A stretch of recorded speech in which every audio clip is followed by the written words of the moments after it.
نحمده ونصلي ونسلم على رسوله الكريم اما بعد سيقول السفهاء من الناس ما ولاهم عن قبلتهم التي كانوا عليها قل لله المشرق والمغرب۔ تحویل قبلہ کتنی بار پیش آیا اور کب کب پیش آیا، اس کے اندر دو قول ہیں۔ حضرت ابن عباس رضی اللہ تعالی عنہ فرماتے ہیں کہ سب سے پہلے جب نماز کی فرضیت ہوئی تو قبلہ جو تھا وہ بیت المقدس تھا، اور ہجرت کرنے کے بعد بھی 16-17 مہینے تک یہی بیت المقدس ہی قبلہ رہا۔ پھر اس کے بعد اللہ رب العزت نے حکم دیا بیت اللہ کی طرف قبلہ کرنے کا۔ اور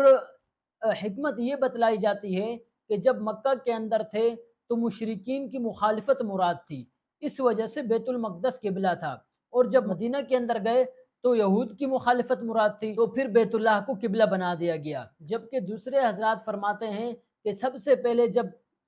نماز کی فرضیت ہوئی تو جو قبلہ تھا وہ بیت اللہ ہی تھا، اور جب پھر ہجرت کر کے آپ صلی اللہ علیہ وسلم مدینہ کی طرف گئے، پھر وہاں پہ 16-17 مہینے تک بیت المقدس کی طرف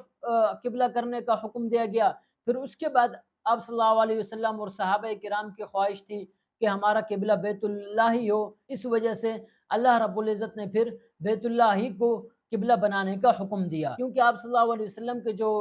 جد امجد تھے حضرت ابراہیم علیہ السلام، ان کا قبلہ بھی یہی بیت اللہ تھا۔ اس وجہ سے آپ صلی اللہ علیہ وسلم دلی خواہش اور دلی تمنا یہی تھی کہ ہم بیت اللہ کی طرف رخ کر کے نماز پڑھیں۔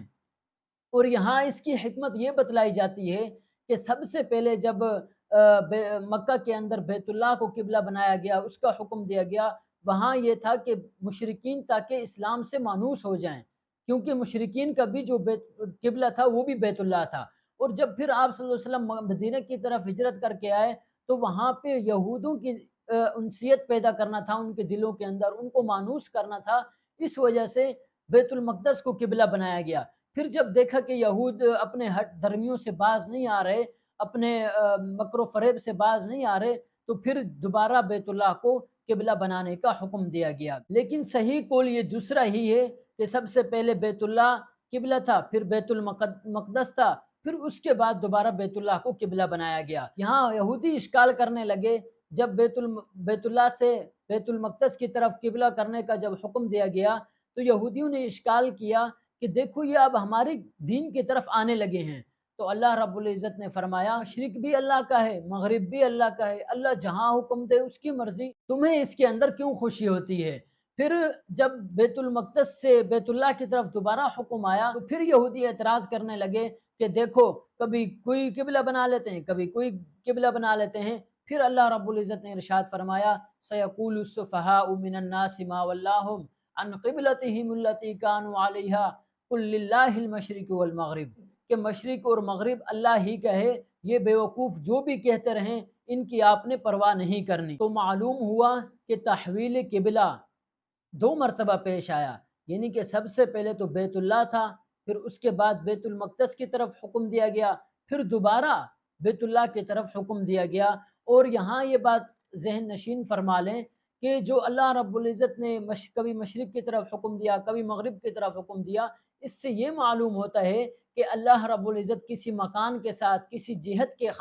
ساتھ خاص نہیں ہے۔ جہاں بھی تم منہ کرو گے، اللہ رب العزت فرماتے ہیں فَأَيْنَمَا تُوَلُّوا فَثَمَّ وَجْهُ اللَّهِ، جدھر بھی منہ کرو وہیں اللہ رب العزت ہیں۔ لیکن امور انتظامی کے لیے ایک اجتماعی مسلمانوں کو جمع کرنے کے واسطے، کیونکہ اگر یہ حکم دیا جاتا مطلقاً، اسی حال میں چھوڑ دیا جاتا کہ جہاں بھی آپ چہرہ کریں وہیں اللہ رب العزت ہے، جہاں بھی منہ کر کے عبادت کریں، تو پھر یہاں پہ یہ ہوتا کہ بعض مسلمان یہاں چہرہ کر کے نماز پڑھ رہے ہوتے اور بعض مسلمان یہاں چہرہ کر کے نماز پڑھ رہے ہوتے۔ اس کے اندر مسلمانوں کے اندر آپس کے اندر اتفاق اور اتحاد پیدا نہیں ہونا تھا، اس لیے اللہ رب العزت نے یکجا مسلمانوں کو یکجا جمع کرنے کے واسطے ایک ہی قبلہ پورے عالم کے لیے ایک ہی قبلہ متعین فرمایا ہے،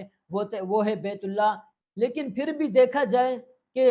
نفل کے اندر یہی حکم ہے کہ اگر آپ گاڑی کے اندر ہوں، سفر کے اندر ہوں، یعنی کہ جہاز کے اندر ہوں، کشتی کے اندر ہوں، جہاں آپ تحویل قبلہ نہیں کر سکتے، قبلے کی طرف چہرہ کر کے آپ نماز نہیں پڑھ سکتے، تو وہاں پہ آپ کو اختیار ہے، جہاں بھی آپ کا چہرہ ہے آپ وہاں